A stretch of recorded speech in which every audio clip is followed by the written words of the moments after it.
Selamat datang di pelatihan bahasa Inggris online untuk peserta intermediate. Topik kita pada unit 3 ini adalah Around the Globe. Selamat belajar. Yang akan kita pelajari pada unit 3 ini adalah: pertama, kalimat komparatif dan superlatif, serta cara-cara berbeda untuk membandingkan sebuah pernyataan.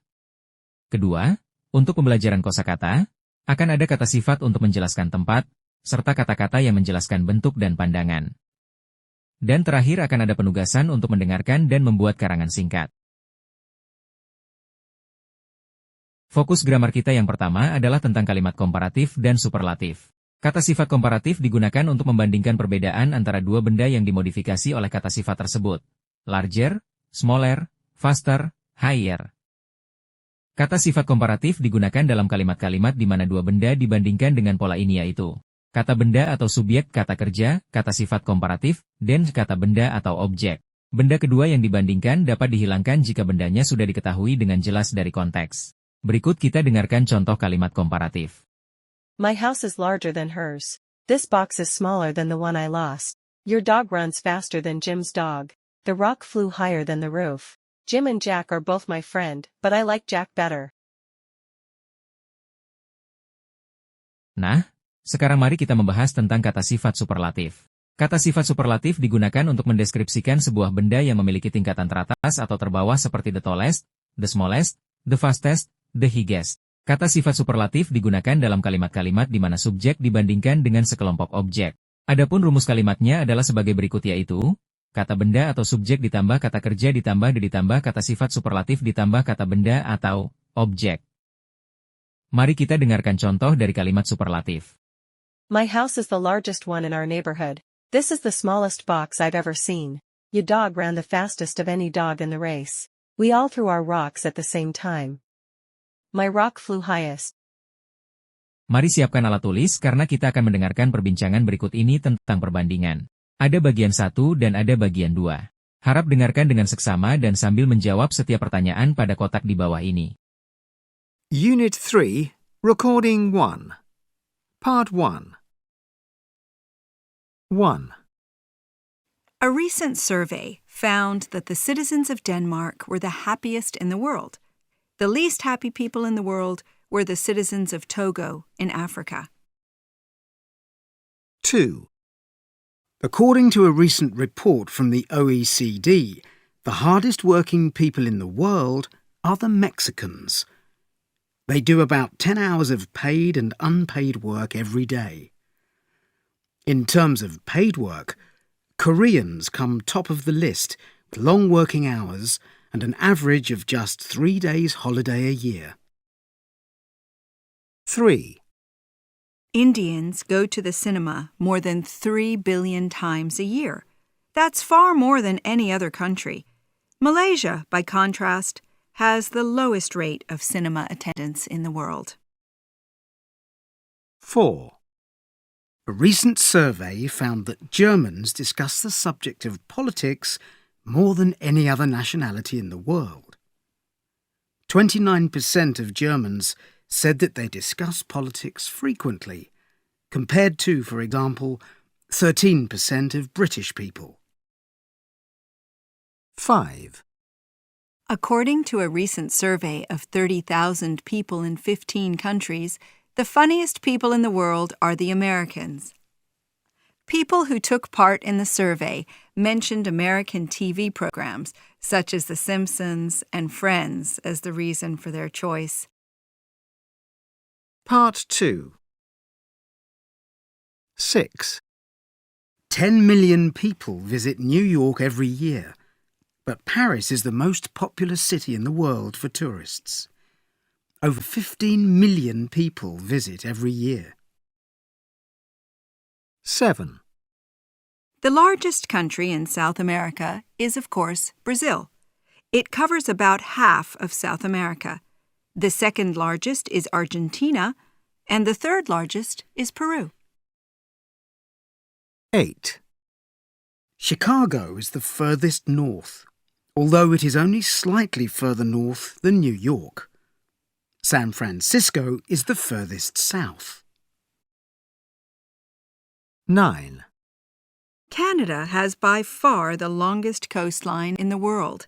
It's over 200,000 kilometers long. That's almost 4 times as long as Indonesia's coastline, which is the second longest in the world.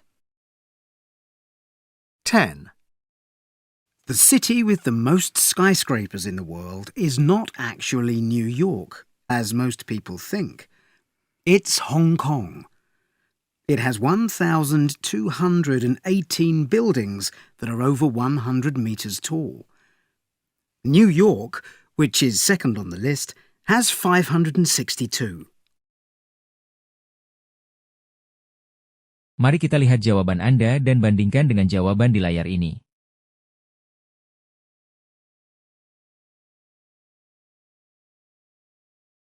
Selanjutnya, kita akan membahas tentang cara lain dalam menjelaskan perbandingan, tapi sebelumnya kita dengarkan dahulu percakapan dari seorang ibu bernama Pen dan anaknya yang bernama Yasmin, yang menjelaskan perbandingan antara kota Shanghai saat ini dan 25 tahun yang lalu. Unit 3, Recording 5. Pan. 现在的上海和以前完全不同。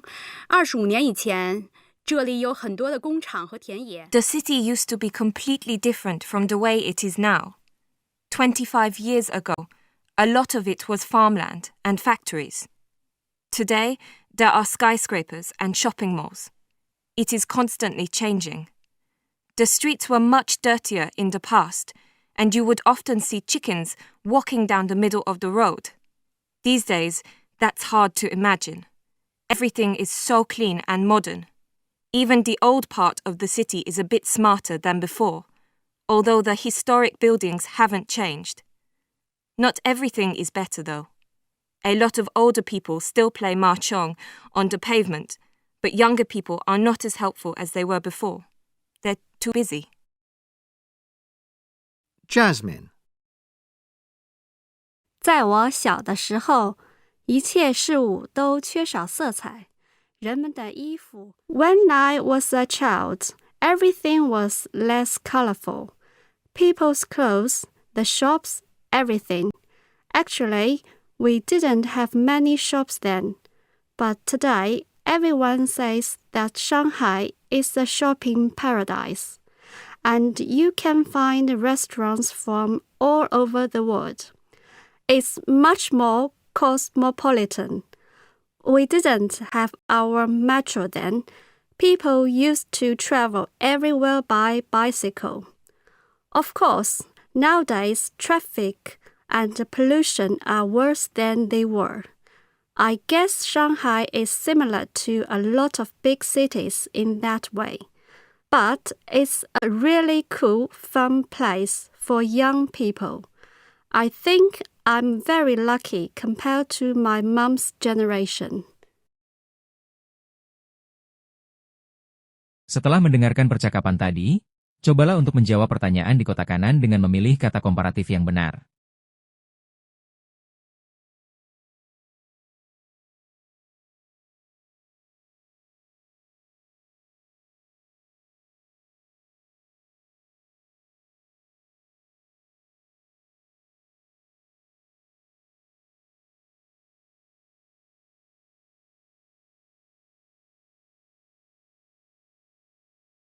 Dari percakapan antara Pen dan Yasmin, kita dapat mendengarkan bahwa ada cara lain dalam mengungkapkan atau menjelaskan perbandingan.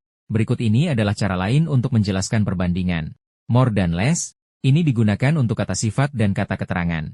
Kata S dan S, biasanya digunakan untuk perbandingan kesetaraan. Kata R, biasanya untuk kata sifat satu yang berbentuk satu suku kata. The most dan the least, untuk perbandingan tingkat tertinggi atau terendah. Kata lain juga yang dapat digunakan adalah unlike dan similar to. Kemudian better than dan worse than. Ada juga kata as well as serta more than dan less than. Berikut ini adalah beberapa contoh kalimat perbandingan dengan cara lain. This book is more interesting than that one. She has less free time than she used to. She is as intelligent as her sister. The cat is taller than the dog. This is the most beautiful place I have ever seen. He is the least experienced person in the team. She plays the piano as well as the guitar. Unlike his brother, he is very quiet. This painting is similar to the one in the museum. This coffee is better than the one I had yesterday. The situation is worse than we expected. I have more books than you. There are less people here than yesterday. Selanjutnya kita akan belajar kosakata mengenai bentuk dan pemandangan. Cocokkanlah istilah di dalam kota ini ke dalam 3 lingkaran istilah yang betul. The countryside. A bridge. A cliff. Farmland. A rainforest. A hill. A market. A temple. A view. A village. The coast. A beach. Docks. A harbor. An island. A lake. A waterfall. The city. A cathedral. A factory. A festival. A monument. A mosque. A museum. A palace. A shopping mall. A skyscraper. Selanjutnya, pembelajaran kosakata kita adalah penggunaan kata sifat untuk menjelaskan tempat. Untuk menjelaskan tempat dalam bahasa Inggris, berbagai kata sifat atau adjektif dapat digunakan untuk memberikan gambaran yang lebih rinci. Kata sifat dapat ditempatkan sebelum kata benda yang dijelaskannya. Pemilihan kata sifat yang tepat dapat membantu menyampaikan kesan yang lebih jelas dan menarik tentang suatu tempat. Berikut adalah contoh kata adjektif untuk menjelaskan tempat. Spacious. Cozy. Modern. Historic. Vibrant. Bustling. Quiet. Serene. Remote. Urban. Rural. Crowded. Clean. The spacious living room was perfect for entertaining guests. We stayed in a cozy cabin in the woods. The city is vibrant and full of life. The old town is filled with historic buildings. The restaurant has a modern and stylish atmosphere. The library is a quiet place to study. Dengarkan percakapan berikut kemudian pilihlah ringkasan yang tepat berdasarkan yang Anda dengar. Advis apa yang diminta Carla dari Tom? Unit 3, Recording 10. Part 1. So, Tom, you used to live in London, didn't you? Yeah, I was there for 5 years. Oh, 'cause I'm going to be there for about a week, and I've never been before. So I want some advice about what to do and where to go. I mean, obviously, I'm planning to visit all the big tourist attractions, like Big Ben and Buckingham Palace and the Tower of London, but I want to know about places that Londoners go to. You know, where do people who live there go if they want to eat out or go shopping or, like, just go out for the day? Where do you recommend? Demikian pembelajaran kita hari ini, sampai jumpa di pembelajaran berikutnya. Jangan lupa melakukan latihan di lembar Google Form. Terima kasih.